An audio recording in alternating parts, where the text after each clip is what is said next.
किसी ने बड़ी कमाल की बात कही है कि ऊपर उठने में वक्त तो लगता है, फिर चाहे सूरज ही क्यों ना हो, धीरे धीरे उगता है। माय एफएम से मैं हूं आरजे कार्तिक। एक छोटी सी कहानी। एक बार एक राज्य में पंडित जी रहा करते थे। उनकी बुद्धिमत्ता की चर्चा दूसरे राज्यों तक थी। हर कोई उन्हें विद्वान समझता था और मानता था।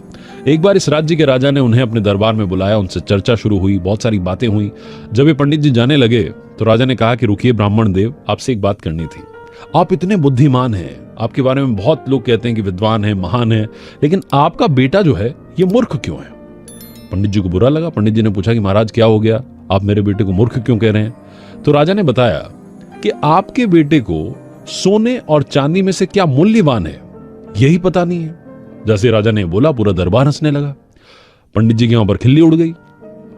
पंडित जी नाराज हो गए, लेकिन कुछ कह नहीं पाए। अपने घर पहुंचे तो उनका बेटा जो था पिताजी के लिए जल लेकर के तैयार था। एक गिलास उसने रखा पिताजी के सामने कि पिताजी जल ग्रहण कीजिए। पिताजी को तो बहुत गुस्सा आ रहा था। पिताजी ने कहा, बेटा पानी वानी साइड करो, एक बात बताओ कि चांदी और सोने में से क्या मूल्यवान है? तो पंडित जी के बेटे ने तपाक से जवाब दिया कि पापा, सोना मूल्यवान है। पंडित जी ने कहा, बेटा उत्तर तो तुमने बिल्कुल सही दिया, फिर राजा साहब ये क्यों कह रहे थे कि आपका बेटा जो है मूर्ख है, उसे सोने और चांदी में क्या मूल्यवान है पता ही नहीं है? बेटा सारी बात समझ गया। बेटे ने कहा, पापा आप बैठिए।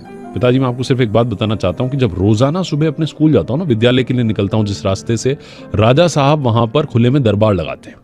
और राजा साहब वहां पर, उनके दरबार में बड़े सारे लोग आते हैं, प्रतिष्ठित लोग आते हैं, मुझे भी बुलाते हैं। मैं वहां जा रहा होता हूं रास्ते से, और बुला करके बस एक काम कहते हैं कि बेटा मेरे एक हाथ में सोने का सिक्का है, दूसरे हाथ में चांदी का सिक्का है, तुम्हें जो ज्यादा मूल्यवान लगता है उसे उठा करके ले जाओ। मैं रोजाना वहां से चांदी का सिक्का लेकर के आ जाता हूं।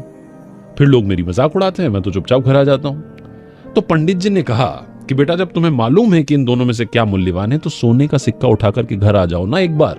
बार बार मेरी फजीयत, तुम्हारी फजीयत क्यों करवा रहे हो इतने सारे लोगों में? बेटा जोर से हंसने लगा, बोला कि पिताजी मेरे साथ आइए। पिताजी को अंदर लेकर के गया। उसने संदूक निकाली। जब उसने संदूक खोली तो संदूक में चांदी के सिक्के भरे हुए थे। ये जो पंडित जी थे ये उससे पूछने लगे कि ये सब कहां से आए? बोला कि पिताजी बस यही हो रहा है, हर दूसरे दिन ये खेल होता है, वहां जाता हूं, चांदी का सिक्का लेकर के आ जाता हूं, तभी तो आप देखिए पूरा संदूक भर गया है। जिस दिन मैंने सोने का सिक्का उठा लिया उस दिन ये खेल बंद हो जाएगा। पंडित जी तो बात समझ गए, लेकिन उन्हें पूरी दुनिया को बताना था। वो अपने बेटे को लेकर के गए राजा के दरबार में, और राजा के दरबार में इस बेटे ने पूरी बात समझाई कि राजा साहब, रोजाना मैं चांदी का सिक्का सिर्फ इसलिए उठाता हूं क्योंकि मुझे बहुत सारे सिक्के मिल गए। जिस दिन मैंने सोने का सिक्का उठा लिया आप खेल खत्म कर देंगे। राजा बड़ा खुश हुआ। राजा ने एक सोने के सिक्कों से भरी हुई संदूक मंगाई और इस पंडित जी के बेटे को सौंप दी। राजा ने कहा, तुम हो असली विद्वान। ये छोटी सी कहानी, मजेदार कहानी एक बात सिखाती है कि अपना जो सामर्थ्य है उसका दिखावा ना करें। जब वक्त आएगा तो पूरी दुनिया को मालूम चलेगा कि आप में कितनी ताकत है। और अगर आप अपनी जिंदगी में संघर्ष कर रहे हैं तो बस इंतजार कीजिए, ये संघर्ष जिस दिन खत्म होगा उस दिन आप कोहिनूर की तरह चमकेंगे। कर दिखाओ कुछ ऐसा कि दुनिया करना चाहे आपके जैसा।